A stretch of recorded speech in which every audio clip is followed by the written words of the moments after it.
오늘도 하나님의 사랑과 은혜와 임재와 손길을 풍성하게 누리는 복된 날기를 주님의 이름으로 축복합니다. 여러분, 신앙생활이 무엇일까요? 신앙생활은 하나님과 관계성을 세워 나가는 것입니다.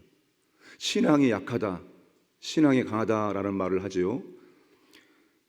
신앙이 강하다, 약하다는 표현은 전부 다 하나님과의 관계를 말하는 것입니다. 신앙이 약한 것은 하나님과의 관계가 약한 것입니다. 신앙이 강한 것은 하나님과의 관계가 강한 것입니다. 따라서 신앙생활 한다는 의미는 하나님과의 개인적인 관계를 분명하게 하고 더욱 확대시키며 강화해 나가는 것을 말합니다.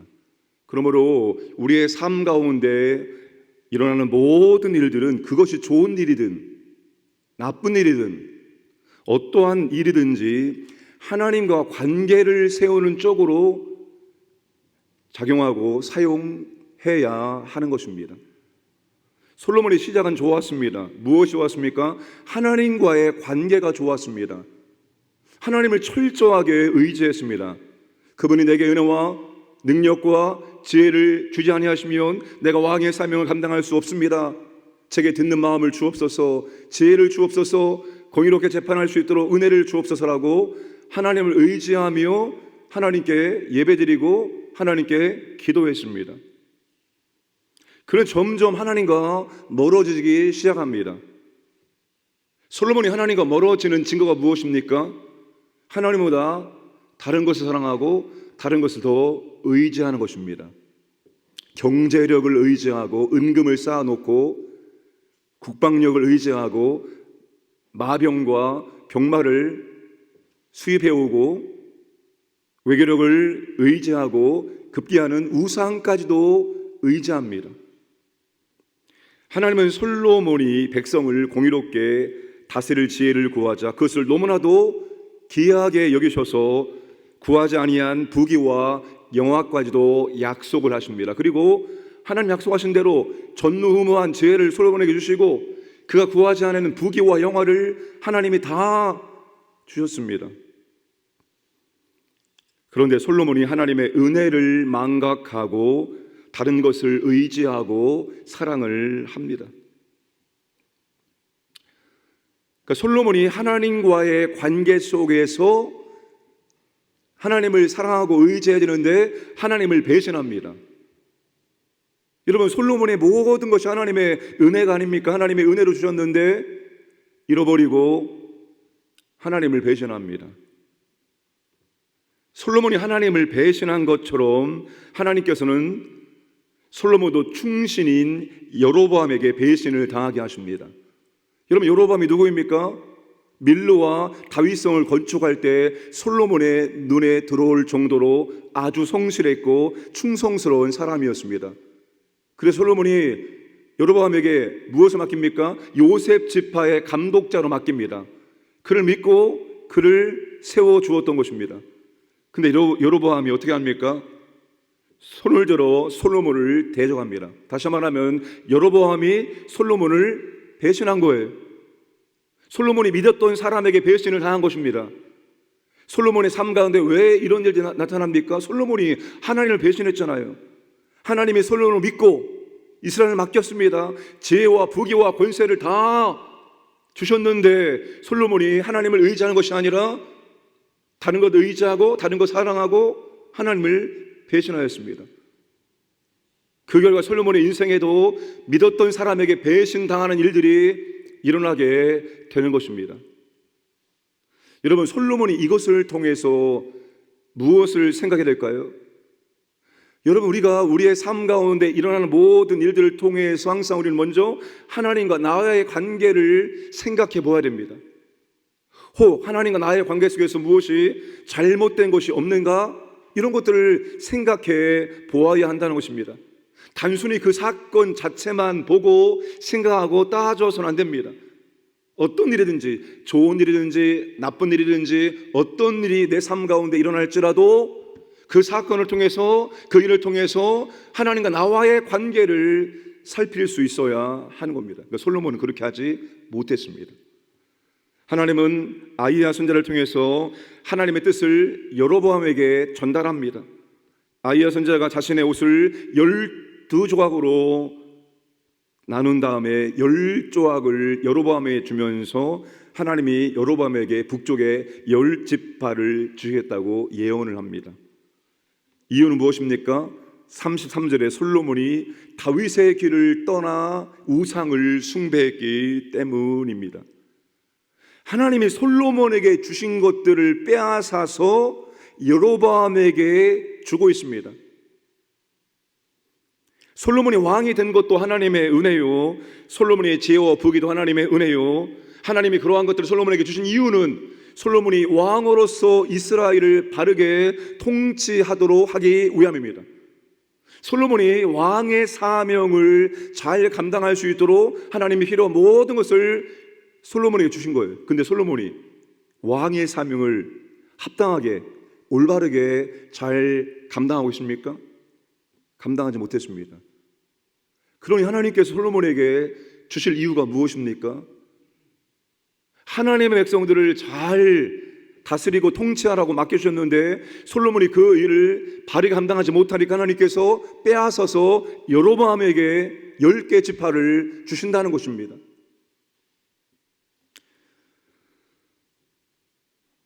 여러분, 오늘 우리도 마찬가지입니다. 저출산 시대이고 고령화 시대인데 모든 교회가 전부 다 감소되는 것은 아닙니다. 이렇게 여러 상황이 어려운 중에서도 성장하는 교회, 부흥하는 교회가 있습니다. 아니, 왜 똑같은 상황에서 어떤 교회는 더 힘들어지고 어려워지고 감소가 되어지는데 왜 어떤 교회는 더 부흥되어지고 성장합니까? 여러분, 잘 되는 교회는 잘 되는 이유가 있는 것입니다. 왜 하나님께서 그 교회에 더 많은 영혼들을 붙입니까? 왜 더 많은 영혼들을 보내십니까? 하나님의 귀한 자녀들을 맡기면 잘 돌보고 잘 양육해서 믿음의 일꾼으로 세울 수 있기 때문에 하나님께서 믿고 맡기는 거예요. 여러분, 하나님께서 하나님의 사명에 충성하는 교회에 더 많은 것들을 맡겨주시는 하나님이십니다. 하나님은 절대로 손해보는 장사하지 않습니다. 여러분, 하나님은 우리를 하나님의 일에 동참시켜주는 거예요. 교회를 하나님의 사역에 동참시켜주는 겁니다. 그게 교회의 영광입니다. 그게 성도의 영광입니다. 나 같은 사람을 우리 교회를 하나님께서 하나님의 거룩한 일들에 하나님의 나라 확장에 써주시는 거, 사용해 주시는 거, 맡겨주시는 거, 그게 하나님의 은혜입니다. 사명에 충성할 때 하나님께서는 더 많은 것들을 맡겨주시고 사용해 주시고, 하나님이 사용하시면 우리에게는 복입니다. 왜요? 하나님의 축복을 더 많이 누릴 수 있고 다 상급으로 쌓이기 때문입니다. 그러니까 하나님의 일을 하지 않으려고 이리 피하고 저리 피하고 그렇게 할 필요 없습니다. 하나님, 내게 맡겨 주옵소서, 내게 이 일을 주심이 원합니다. 여러분, 그것을 사모하고 주시면 감사함으로 기쁨으로 충성스럽게 감당하는 것이 바로 복이요, 그리고 상급이 되어진다는 것입니다. 마태복음 25장의 달란트 비유에서 예수님께서 뭐라고 말씀하십니까? 그에게서 한 달란트를 빼앗아 10달란트 가진 자에게 주라. 무릇 있는 자는 받아 풍족하게 되고 없는 자는 그 있는 것까지도 빼앗기리라. 무슨 말입니까? 열심히 하나님 맡겨주신 사명에 충성하면 하나님께서는 빼앗아라도 더 주신다는 겁니다.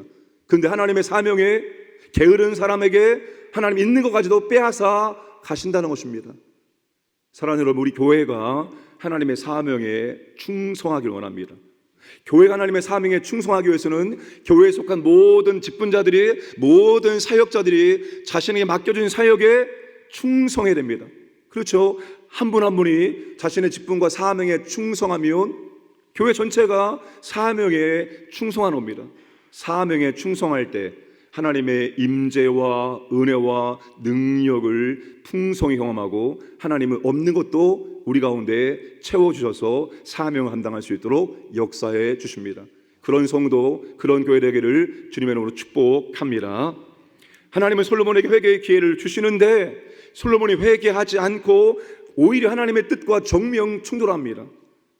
자, 40절 말씀을 보겠습니다. 이러므로 솔로몬이 여로보암을 죽이려 하매 여로보암이 일어나 애굽으로 도망하여 애굽 왕 시사에게 이르러 솔로몬이 죽기까지 애굽에 있으니라. 솔로몬이 어떻게 합니까? 여로보암과의 관계를 통해서 하나님과 관계를 살펴보고 왜 이런 일이 일어나는지, 자신이 회개할 것이 무엇인지를 정말로 찾고 회개해야 되는데 오히려 여로보암을 죽이려고 합니다. 하나님의 뜻과 정면으로 충돌하고 하나님의 뜻과 맞지 않게끔 행동을 하고 있다는 것입니다. 여러분, 하나님께서는 항상 우리에게 회개의 기회를 주십니다. 하나님은 징계할 때 처음부터 징계의 매를 들고 징계하지 않습니다. 환경을 통해서, 사람을 통해서, 사건을 통해서 우리가 깨닫기를 원합니다. 깨닫고 우리가 돌이키고 우리가 회개하기를 원하시는 거예요. 여러분, 하나님께서 솔로몬에게 다 빼앗지 않고 한 지파를 남겨두십니다. 물론 그 한 지파는 유다와 베냐민이 합쳐진 지파입니다. 여러분, 하나님 다 빼앗지 않아요. 다윗과의 언약을 기억하셔서 한 지파를 남겨주신 것이요, 그러나 그것은 또한 하나님이 교회를 주신 것입니다. 회개하고 돌아올 기회를, 그 여지를 하나님께서 항상 남겨주시는 것입니다. 그때 여러분, 우리가 속히 회개하고 돌이키면 하나님은 은혜를 주신다는 것입니다. 그래서 솔로몬이 그렇게 하지 못합니다. 솔로몬의 40년 통치가 끝나고 이제 죽음으로 인생을 마칩니다. 솔로몬의 인생의 마지막이 우리에게 가르치는 교훈이 무엇일까요? 하나님 없는 그 어떤 부귀영화도 헛되다입니다. 하나님이 솔로몬에게 다 주었죠. 어떠한 사람도 누릴 수 없는, 가질 수 없는, 경험할 수 없는 모든 것들을 하나님께서 솔로몬에게 다 주었습니다. 그러나 그는 점점 하나님보다 하나님이 주신 것들을 더 사랑했고 더 의지하는 쪽으로 나아갔습니다. 하나님 없는 그 어떤 부귀영화도 결국 헛되다, 이것을 솔로몬에게 보여주고 있습니다. 그리고 반쪽 순종의 결과는 배교와 변절로 인한 대적과 분열의 징계를 받을 수밖에 없다, 이것을 우리에게 가르치고 있습니다. 사랑하는 여러분, 우리가 하나님께 충성하되 끝까지 충성해야 됩니다. 우리가 하나님께 순종하되 끝까지 순종해야 되는 것입니다. 처음에 출발이 좋았고 잘 달려오다가 마지막에 미끄러지는 경우가 얼마나 많이 있는지 모릅니다. 목회도 마찬가지입니다. 제가 어제 제 설교를 쭉 들었습니다. 주일 설교를 몇 달치를 쭉 들으면서 나름대로 제가 분석을 했습니다. 그러면서 아주 반가운 한 사람이 대구 서문교회 담임 목사로 위임을 갔더라고요. 저랑 함께 공부했던 친한 동생인데 그렇게 위임 받아서 하는 것을 보니까 너무나도 감사하고 너무 기쁘더라고요. 여러분, 끝까지입니다. 끝까지 충성해야 되고 끝까지 순종할 수 있어야 되는 것입니다. 여러분, 바라기는 뒤로 갈수록 좋아지는 분이 계신 반면에 뒤로 갈수록 더 안 좋아지는 분이 계십니다. 여러분, 아주 조금의 변화일지라도, 아주 작은 변화일지라도 여러분, 뒤로 갈수록 점점 좋아지는 신앙생활을 하셔야 됩니다. 여러분, 제가 주일날 그런 말씀드렸죠. 지지난주에 우리가 여러분 신앙의 전문가가 되어야 된다. 우리가 여러분 길게는 80년, 90년을 신앙생활하고 짧게는 20, 30년 신앙생활합니다. 그럼 여러분, 우리가 신앙에 대해서 전문가적인 수준에 이르러야 됩니다. 그 말은 무엇입니까? 끝까지 계속해서 말씀에 대해서, 기도에 대해서, 성경에 대해서, 성령에 대해서 배우고 익히고 순종하고 경험하는 일들이 지속되어야 한다는 것을 의미합니다. 사랑하는 여러분, 끝까지 순종하시고 끝까지 충성하심으로 하나님께 영광 되어지고 그 모습 보는 믿음의 후배들에게 큰 기감 되기를 주님의 이름으로 축복합니다.